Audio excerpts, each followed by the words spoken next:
Summit में भारत के सामने वो बड़ा ऐलान हो गया जिसने पूरी दुनिया में तहलका मचा दिया है। इतना ही नहीं, अमेरिका के लिए G20 से वो बड़ी खबर सामने आई है जिसने ट्रंप को हिलाकर रख दिया है। दरअसल अमेरिका के बॉयकॉट के बावजूद G20 समिट में एक बड़े फैसले पर मोहर लग चुकी है और ऐसा बहुत कम होता है जब G20 समिट की परंपरा को तोड़ा गया हो। तो आखिरकार G20 समिट से पीएम मोदी के सामने साउथ अफ्रीका से ट्रंप को क्या कड़ा संदेश दे दिया गया, पहले आपको वो बताएंगे, फिर उसके बाद आपको दिखाएंगे कि G20 समिट में ऐसा क्या हो गया कि भारत की सभी देश तारीफ करने लगे। रिपोर्ट्स के मुताबिक अमेरिकी राष्ट्रपति ट्रंप के बॉयकॉट के बावजूद G20 समिट के पहले ही दिन यानी कि शनिवार को सभी सदस्य देशों ने साउथ अफ्रीका के बनाए घोषणा पत्र को सर्वसम्मति से मंजूर कर लिया है। साउथ अफ्रीका के राष्ट्रपति सिरिल रामाफोसा ने कहा कि वैश्विक आर्थिक और राजनीतिक चुनौतियों के बीच किसी साझा बयान पर सहमत होना बहुत महत्वपूर्ण था।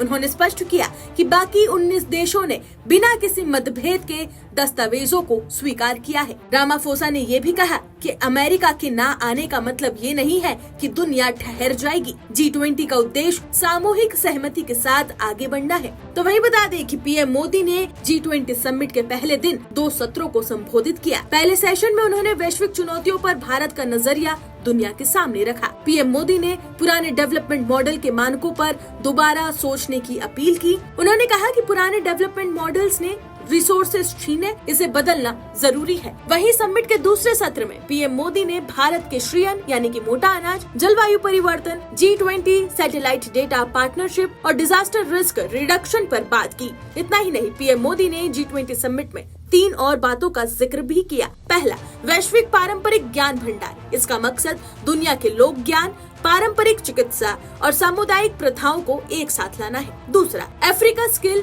इनिशिएटिव। अफ्रीकी युवाओं के लिए कौशल विकास, ट्रेनिंग और रोजगार के नए अवसर को बढ़ाने की योजना। तीसरा, ड्रग टेरर नेक्सस के खिलाफ इनिशिएटिव। पीएम मोदी ने इसे अहम बताते हुए कहा कि ड्रग तस्करी, अवैध पैसों का नेटवर्क और आतंकवाद की फंडिंग आपस में जुड़े हुए हैं। ये पहल इन्हें रोकने के लिए सदस्य देशों के वित्त, सुरक्षा और शासन तंत्र को एकजुट करेगी। पीएम मोदी के मुताबिक इस फ्रेमवर्क से ड्रग नेटवर्क पर सख्त चोट की जा सकेगी और आतंकवाद की फंडिंग को भी रोकने में कामयाबी मिलेगी। तो वही बता दें कि इस G20 समिट के दौरान दिल्ली में 2023 के 18वें G20 घोषणा पत्र की सभी सदस्य देशों ने सराहना की। इसके तहत महिला सशक्तिकरण, जलवायु परिवर्तन फंड और डिजिटल लिटरेसी को बढ़ावा देने की बिंदुओं पर समीक्षा कर नए फैसले किए गए थे।